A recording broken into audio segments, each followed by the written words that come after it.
Bienvenue sur la rubrique de l'autre côté de l'IA, du premier site d'information sur l'IA, à savoir ia-info.fr.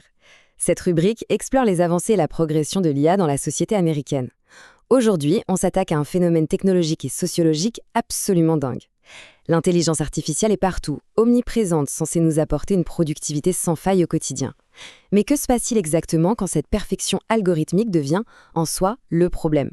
En tant que passionné par ces bouleversements, c'est vraiment fascinant d'observer les stratégies complètement inattendues qu'on déploie pour conserver notre humanité face aux machines. Ce décryptage s'appuie directement sur un excellent article de Didier Taormina, publié en mai 2026. Ce texte met le doigt sur une tendance, pour le moins contre-intuitive, qui est en train d'exploser dans le monde de l'entreprise moderne. En regardant de plus près les nouveaux outils numériques qui débarquent sur le marché, l'auteur soulève des questions existentielles, vraiment fondamentales, sur les normes de la correspondance professionnelle et sur la façon dont nos interactions humaines sont en train de muter. Allez, on plonge directement dans le vif du sujet avec cette question centrale. Pourquoi paierait-on une intelligence artificielle pour ajouter, de manière tout à fait volontaire, des fautes d'orthographe dans un email professionnel ? Ça va à l'encontre de toute logique, pas vrai ?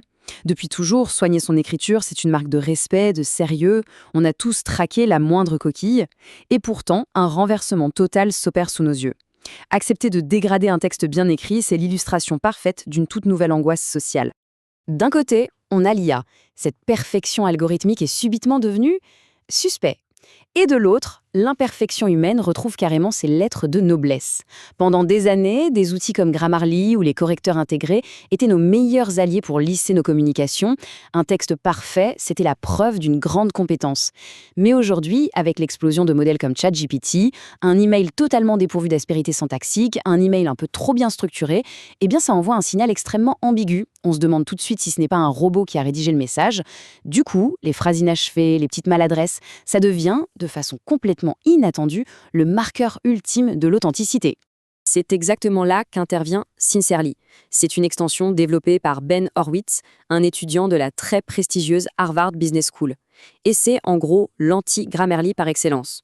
Le concept est simple mais d'une ironie mordante. Le logiciel prend un courriel impeccablement rédigé par une IA et va s'occuper d'y insérer, de façon chirurgicale, des fautes de frappe. Ben Horowitz est lui-même dyslexique léger et peu habile au clavier, donc il adorait les correcteurs au début. Mais face à des boîtes de réception complètement saturées de textes lisses et robotiques, il a inversé la logique. Si l'IA efface nos défauts, pourquoi ne pas créer un système qui les restaure artificiellement ? Ce qui est vraiment captivant, c'est la mécanique derrière tout ça. L'outil propose 3 modes bien distincts pour simuler cette imperfection humaine, à différents degrés. Premier mode, le mode subtil. Ça va simplement alléger la formulation, enlever les tournures trop formelles et glisser une petite faute de frappe l'air de rien. Ensuite, le mode humain. Là, on pousse le curseur un peu plus loin. Le registre devient carrément conversationnel, imitant le langage parlé transcrit à la hâte, avec des contractions et des hésitations. Et enfin, le clou du spectacle, le mode PDG, qui est une satire absolument brillante du style de communication des très grands patrons. Arrêtons-nous un instant sur ce fameux mode PDG. Il s'accompagne très souvent de la signature automatique qu'on connaît tous, envoyée depuis mon iPhone. C'est hyper perspicace parce que ça s'appuie sur une vraie réalité d'entreprise. Les cadres de très haut niveau ont souvent ce style super reconnaissable, des messages ultra concis, tout en minuscules, zéro formule de politesse. Cette économie radicale de mots, c'est en fait une vraie dynamique de pouvoir. Écrire à la va-vite, c'est devenu un privilège de dirigeant. Le logiciel imite donc cette désinvolture pour simuler artificiellement l'importance et le statut de la personne qui envoie le message. Mais attendez, voici le comble de l'ironie. Toute cette destruction méthodique de la perfection, elle est propulsée par quoi ? Par l'un des modèles d'IA les plus avancés du marché, Claude, d'Anthropic. C'est quand même dingue. On utilise une intelligence artificielle de pointe pour déconstruire la perfection générée par une autre intelligence artificielle. C'est une véritable course à l'armement qui frôle l'absurde. La machine est consciencieusement entraînée pour imiter nos propres maladresses, juste pour tromper ceux qui cherchent à détecter l'utilisation des machines. C'est le serpent qui se mord la queue. Et même si le créateur présente ouvertement ça comme une blague, une vraie satire de la culture d'entreprise, il y a un modèle économique bien réel derrière. Après l'essai gratuit, l'outil coûte 4,99 $.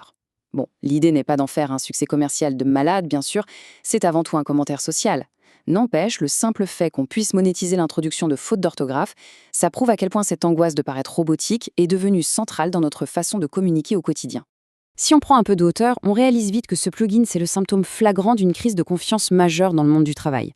Aujourd'hui, on navigue en plein brouillard. La question n'est plus seulement technique, elle est relationnelle. Quand on ouvre un mail, est-ce qu'on parle à un être humain ou à un algorithme qui prédit le mot suivant ? Cette incertitude pousse à des comportements totalement contradictoires. D'un côté, on utilise l'IA à fond pour booster la productivité, et de l'autre, on dégrade volontairement le résultat pour prouver qu'on s'est vraiment impliqué.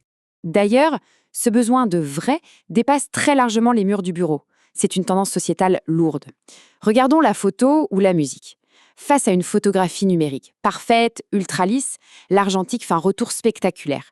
Justement pour son grain, ses défauts, son côté imprévisible. Pareil pour la musique. Face aux productions de studios hyper calibrés, les enregistrements faits maison, un peu bruts, touchent souvent plus les gens. L'imperfection est littéralement en train de devenir le nouveau sceau de l'authenticité. Ce qui nous amène à cette réflexion finale, assez provocatrice. Dans nos communications numériques, qu'est-ce qu'on cherche vraiment à transmettre? De l'efficacité pure et dure ou une véritable présence humaine? L'arrivée de l'IA a brisé un consensus vieux comme le monde. Jusqu'à présent, écrire sans faute, c'était le but ultime.